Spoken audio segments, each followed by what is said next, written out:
సుమన్ టీవీలో మీ business promotions కోసం ఈ కింది నెంబర్ను సంప్రదించగలరు.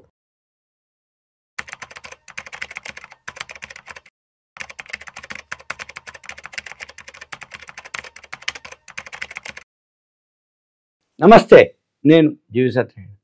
ఈ ఎపిసోడ్లో ఇప్పటి వరకు షేర్ మార్కెట్లో హయ్యెస్ట్ కొలాప్స్, హయ్యెస్ట్ పడటం అవి 5 సార్లు జరిగింది. మొన్న జరిగింది 5వ సారి. ఇవన్నీ ఎప్పుడు జరిగినాయి, ఏం జరిగింది అనేది ఈ ఎపిసోడ్లో. ఇది ఎందుకు చెప్తున్నానంటే మనకు తెలవాలి. మెయిన్ షేర్ మార్కెట్లో పెరగటం ఎంతైతే ఉందో అటువంటి ఉపద్రవాలు అంటే ఏంది, సునామీలాగా లేకపోతే ఇంకేదన్నా మాదిరి. అంటే ఇప్పుడు సముద్రంలో ఆటుపోటు ఎట్లా వస్తాయి, సునామీ ఎప్పుడో ఒకసారి వచ్చింది. అలానే ఎప్పుడు ఏమొస్తాయో తెలియదు ప్రకృతి. అలానే షేర్ మార్కెట్లో కూడా ఎప్పుడు ఏ విధంగా మార్కెట్ కొలాప్స్ అయిపోతుంది, ఎన్ని వేల పాయింట్లు కొలాప్స్ అయిపోతుంది, షేర్ మార్కెట్ చరిత్రలో ఎన్నిసార్లు జరిగింది, ఇవన్నీ జనరల్గా ఎక్స్పీరియన్స్ మీద అయితే కొంచెం ఐడియా ఉంటుంది.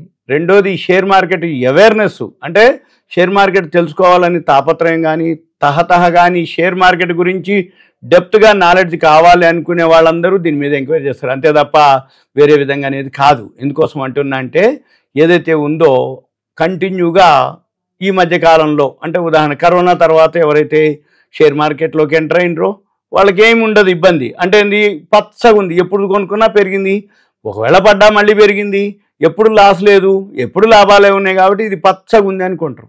అంటే కానీ ఎప్పుడైనా ఇటువంటివి జరిగినప్పుడు అప్పుడు ఒక్కసారికి ఏం జరుగుతుంది, ఏమవుతుంది, మళ్ళీ ఆ షేర్లు పెరుగుతాయా లేవా తెలవదు.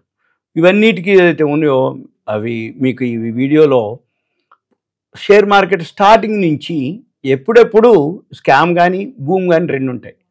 స్కామ్ మోసం చేయటం, బూమ్ ఆర్టిఫిషియల్గా లేదు, ఇట్లా ఏదో ఒక విధంగా ఈవెంట్లు ఉంటాయి. ఆ ఈవెంట్ ఏం జరుగుద్దో తెలియదు, ఎలా జరుగుద్దో తెలియదు, జరిగిన తర్వాతనే నష్టము అని తెలుస్తుంది. అవన్నీ ఏంటిదో చూద్దాం.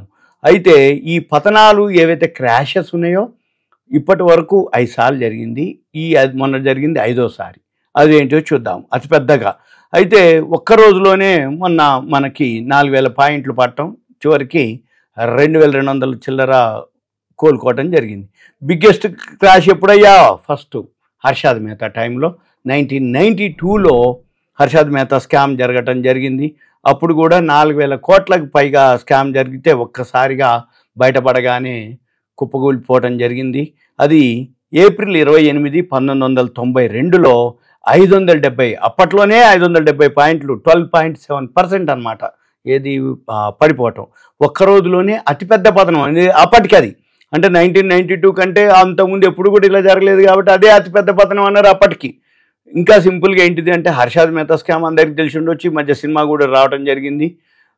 మన పని ఏంటిది అంటే హర్షద్ మెహతా ఏదైతే ఉన్నాడో ఆయన ప్రమోటర్స్ తోటి కుమ్మక్కయ్యి వాళ్ళు స్కామ్ చేయటం జరిగింది. ఇది ఫస్ట్ స్కాము షేర్ మార్కెట్లో.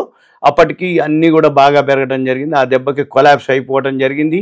షేర్ మార్కెట్ అనగానే అందరికీ ఒక విధమైన రావటం ఏంటిదంటే అప్పటి నుంచే షేర్ మార్కెట్ అనేది తెలవటం అనేది ఏదైతే ఉందో హర్షద్ మెహతా ముందు నుంచే, స్కామ్ కంటే కొంచెం ముందు 91 అప్పుడు స్టార్ట్ అయింది. 92లో స్కామ్ వచ్చింది సింపుల్గా.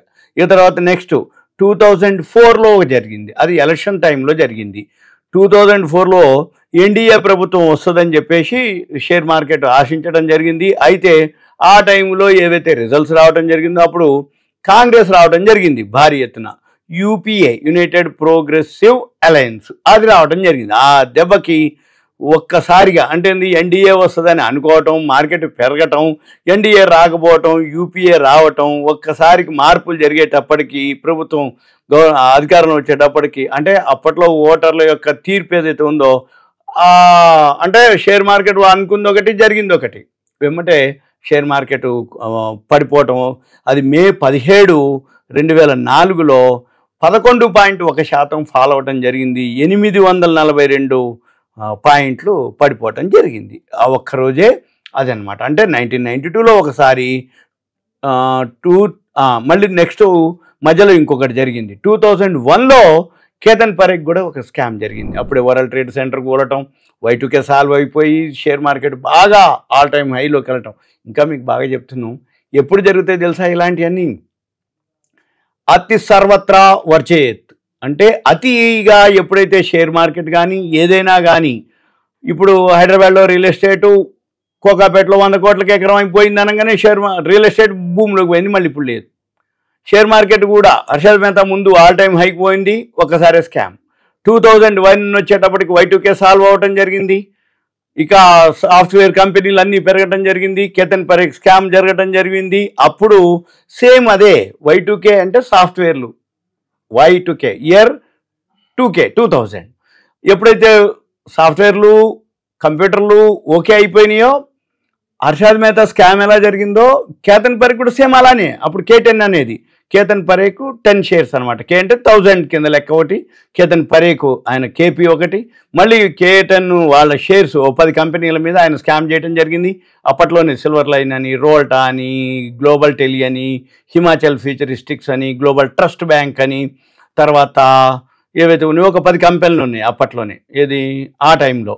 ఈ 10 కంపెనీల మీద వాళ్ళు చేయడం జరిగింది. మార్కెట్ ఆల్ టైమ్ హైక్ పోవడం జరిగింది. ఎప్పుడైతే స్కామ్ బయటపడిందో కేతన్ పరేఖ్ స్కాము, ఒక్కరోజే ఆ రోజు 3.7% ఆ టైంలో. మళ్ళీ గుజరాత్లో భూకంపం రావడం జరిగింది, తర్వాత వరల్డ్ ట్రేడ్ సెంటర్ కోవటం జరిగింది. ఇవన్నీ నెగిటివ్ న్యూస్ ఆ టైంలో. అది తర్వాత ఎలక్షన్స్ ఒకటి 2004 అది చెప్పడం జరిగింది.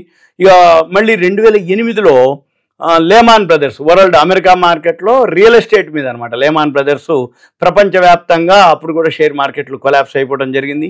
అది ఎప్పుడు అంటే జనవరి 21, 2008 1408 పాయింట్లు 7.4% పతనం అవడం జరిగింది. ఆ దెబ్బకి మాంద్యం ముప్పుతోటి స్టాక్ మార్కెట్లు తీవ్రంగా దెబ్బతీయటం జరిగింది. మళ్ళీ కొన్ని నెలల అంటే అంతకుముందు గరిష్ట స్థాయి నుంచి అప్పటికే 60% క్షీణించడం జరిగింది. ఎప్పుడు ఏ టైంలో ఏం జరుగుతుందో తెలియదు. లేమాన్ బ్రదర్స్ ఏంటంటే రియల్ ఎస్టేట్ మార్కెట్ వాల్యూని ఎక్కువ వేసి అప్పులు ఇవ్వటం, అది జరిగింది లేమాన్ బ్రదర్స్. అదనమాట 2008లో ఏం జరిగింది అంటే మనకు ₹1 కోటి ఉంటుంది, మార్కెట్ వాల్యూ 2 కోట్లు 3 కోట్లు వేయటం, వాళ్ళు లోన్ తీసుకోవటం, వాళ్ళు రీపే చేయకపోవటం, అసలు వాల్యూ అది లేనే లేదురా బాబు, నువ్వు తీసుకున్న అప్పు కంటే అది పావలా కూడా 10 పైసలు లేదని చేయటం. ఆ దెబ్బకి లేమాన్ బ్రదర్స్ కొట్టుకుపోవటం, దెబ్బకి 2008లో అది జరిగింది. ఇక తర్వాత మళ్ళీ మీకు తెలిసిందే కోవిడ్ మహమ్మారి 2020లో జరిగింది. అది తర్వాత చైనా, తర్వాత ప్రపంచం మొత్తం COVID-19 తోటి మార్కెట్ కుప్పకూలటం జరిగింది. మార్చి 23, 2020న 3935 పాయింట్లు పడి 13.2% పడిపోవటం జరిగింది. మార్కెట్ మొత్తానికి కారణం ఏంటిదా అంటే ఇదే లాక్డౌన్ పెట్టడం, కరోనా అని చెప్పటం, అన్ని పతనానికి అది పెద్ద క్రాష్ జరగటం. ఇక మళ్ళీ తర్వాత మొన్న 2025 మళ్ళీ ట్రంప్ ఏదైతే ఉందో భారత్ మార్కెట్ మళ్ళీ గ్లోబల్ ఈక్విటీలు మొత్తం వరల్డ్ మార్కెట్లు పడిపోవటం, ఇండియా విక్స్ ఒక్కసారికి 56.50 పెరగటం, ఇవన్నీ స్టాక్ మార్కెట్ భారీగా కూలిపోవటం. ఇదంతా ఐడియానే ఉంది మీకు. ఏది మొన్న జరిగిన ఏదైతే ఏప్రిల్లో ఉందో ఈ ట్రంప్ టారిఫ్లు సుంకాలతోటి ప్రపంచ ఆర్థిక వ్యవస్థే ఇంకా ఎలా ప్రభావితం అవుతుందనే తెలియదు. ఇప్పటి వరకు షేర్ మార్కెట్ చరిత్రలో 5 సార్లు పడ్డాయి. అయితే ఇవన్నీ కూడా మీకు ఎక్స్పీరియన్సే. ఎందుకు అంటే మేము అప్పటి నుంచి ఉన్నాం, హర్షద్ మెహతా ముందు నుంచి ఉన్నాం, హర్షద్ మెహతాలో స్కామ్ చూసినాం, ఇప్పటి వరకు ఇవన్నీ చూసినాం. ఈ మధ్యలో చాలా చిన్నవి చాలా జరిగినాయి, అవన్నీ నెగ్లిజిబుల్ అనమాట. అంటే పెద్ద పెద్దవి జరిగినప్పుడు చిన్న పెద్ద క్వశ్చన్ కాదు. అయితే ఎవరెవరికి ఎన్ని చూసిర్రు, ఈ వీడియో చూసే వాళ్ళు ఎవరెవరు అప్పటి వాళ్ళు ఉన్నారు, ఎవరు ఎన్ని చూసిర్రు, ఆ ఎక్స్పీరియన్సే మీకు లెసన్. కాబట్టి షేర్ మార్కెట్ అనేది ఎంతైతే లాభం వస్తుందో నష్టం కూడా అలానే వస్తుంది. కాబట్టి చాలా జాగ్రత్తగా ఉండాలి, అప్రమత్తంగా ఉండాలి. ఇదంతా మీకు అవేర్నెస్, ఎడ్యుకేషన్, ఇన్ఫర్మేషన్ మాత్రమే. ఓకే, థ్యాంక్ యూ, సెలవు.